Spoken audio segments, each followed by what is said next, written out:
मित्रों, कल बिहार की कैबिनेट ने एक प्रस्ताव पारित किया है और आज बिहार सरकार के तीनों घटक दलों के जो प्रमुख नेता हैं, उन्होंने मुख्य सचिवालय में प्रेस कॉन्फ्रेंस की है और बिहार को विशेष राज्य के दर्जे की मांग को फिर से एक बार उठाया है। मित्रों, 75 साल से बिहार के अंदर कांग्रेस, आरजेडी, जेडीयू की सरकार चल रही है। 50 साल से ज़्यादा करीब कांग्रेस, फिर लालू प्रसाद यादव, फिर नीतीश कुमार। तो जिन लोगों ने 75 साल बिहार में राज किया, इसके बावजूद हर पैमाने पर अगर बिहार सबसे पिछड़ा है, गरीब है, तो इसके लिए कौन जिम्मेवार है? यही लोग जिम्मेवार हैं जिन लोगों ने 75 साल तक बिहार में राज किया। मित्रों, नीतीश कुमार केंद्र की सरकार में रेल मंत्री थे और लालू प्रसाद यादव भी 2004 से लेकर 9 तक रेल मंत्री थे और 9 से 14 तक यूपी की सरकार अगर चल रही थी तो लालू यादव के कारण चल रही थी। तो जिस केंद्र की सरकार में नीतीश कुमार और लालू प्रसाद यादव सबसे ताकतवर मंत्री थे, तो इन लोगों ने केंद्र में रहते हुए बिहार को विशेष राज्य का दर्जा क्यों नहीं दिलवाया? तो पहला जवाब तो दे नीतीश और लालू कि आपने अपने समय में क्यों नहीं दिलवाया। आज उनके बेटे लंबी लंबी बातें कर रहे प्रेस कॉन्फ्रेंस में। एक बार तेजस्वी जी अपने पूज्य पिताजी से पूछिए तो कि आप रेल मंत्री थे, आप के कारण यूपी की सरकार चल रही थी, तो आपने क्यों नहीं बिहार को विशेष राज्य का दर्जा दिलवाया या दिया? मित्रों, करीब 1.5 करोड़ लोगों का हस्ताक्षर लिया गया था और दिल्ली में जनता दल यू ने अधिकार रैली की थी रामलीला मैदान में, जिसमें 1.5-2 लाख लोग शामिल हुए थे और फिर तत्कालीन प्रधानमंत्री डॉक्टर मनमोहन सिंह को मिलकर ज्ञापन दिया था। तो मनमोहन सिंह किस पार्टी से जुड़े हैं? मनमोहन सिंह किस पार्टी से जुड़े हैं? और उस समय यूपीए सरकार किसके समर्थन से चल रही थी? तो नीतीश कुमार रामलीला मैदान में रैली करते हैं, गांधी मैदान में रैली करते हैं, 1.5 करोड़ हस्ताक्षर इकट्ठा करते हैं और कांग्रेस के तत्कालीन प्रधानमंत्री मनमोहन सिंह को ज्ञापन देते हैं। और उसमें कौन थे ताकतवर मंत्री? लालू प्रसाद यादव। तो क्यों नहीं लालू प्रसाद यादव ने और उस समय बिहार को विशेष राज्य का दर्जा दिया? उस समय नीतीश जी की जो प्रेस कॉन्फ्रेंस हुई, उसको मैं कोट कर रहा हूँ। वो कह रहे हैं कि कांग्रेस की कुछ सहयोगी दलों के दबाव में, कुछ नेताओं के दबाव में बिहार को विशेष राज्य का दर्जा नहीं दिया जा रहा है। उनका इशारा किनकी ओर था? उनका इशारा लालू प्रसाद यादव की ओर था। He said the Congress was behind the game to delay and deny the state its demand for special category status to keep its allies happy। अपने सहयोगियों को खुश करने के लिए और केंद्र की सरकार बिहार को विशेष राज्य का दर्जा नहीं दे रही। Congress party prevented his state from being accorded special category status following pressure from its alliance partners.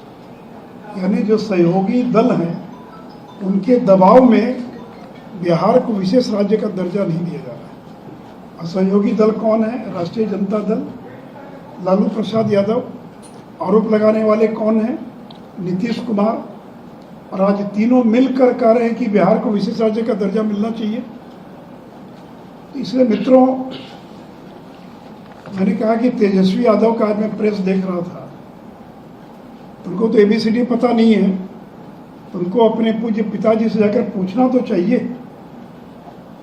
उसी प्रकार मित्रों, ये विशेष राज्य के दर्जे का जो कंसेप्ट है, ये 5वां वित्त आयोग जब आया था उस समय ये प्रारंभ हुआ था, लेकिन 14th फाइनेंस कमीशन और 15वां वित्त आयोग, इन दोनों ने विशेष राज्य के दर्जे का जो कंसेप्ट है उसको ही समाप्त कर दिया। तो जिस वित्त आयोग ने विशेष राज्य के दर्जे की अवधारणा पैदा की, उसी वित्त आयोग की 14th फाइनेंस कमीशन, अब 14th फाइनेंस कमीशन किसने गठित किया था? यूपीए की सरकार ने। और 15वां वित्त आयोग यद्यपि नरेंद्र मोदी की सरकार ने गठित किया, लेकिन उसके चेयरमैन कौन थे? जदयू के पूर्व सांसद डॉक्टर एन.के. सिंह।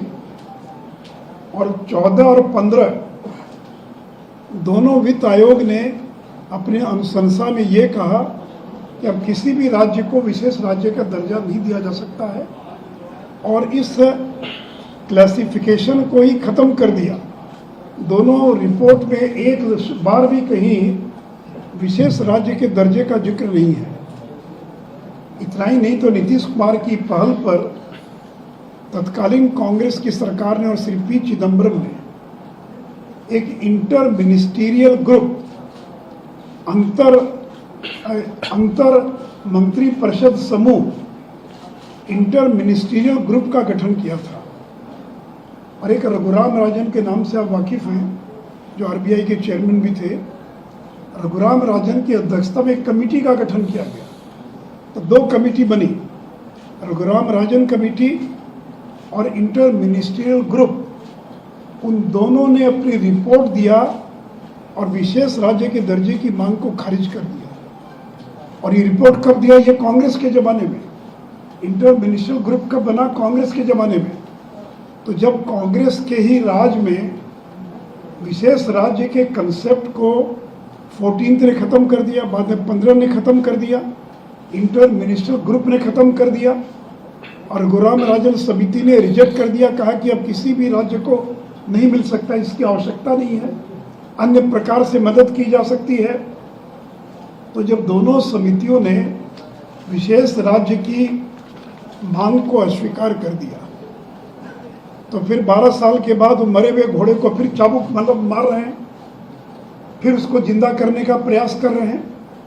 और 2002 के बाद इस देश में किसी भी राज्य को विशेष राज्य का दर्जा नहीं दिया गया।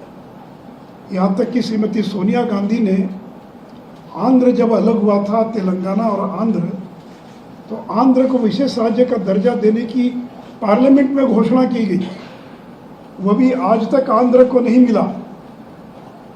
मित्रों, भारतीय जनता पार्टी विशेष राज्य के दर्जे के खिलाफ नहीं है। हम लोग स्वयं हस्ताक्षर करने वाले हैं। स्वयं जब विधानसभा और विधान परिषद में प्रस्ताव पारित हुआ, हम लोग उसके अंदर शामिल थे। जब नीतीश जी के नेतृत्व में प्रधानमंत्री से मिलने डेलीगेशन गया, मैं उस डेलीगेशन का हिस्सा था।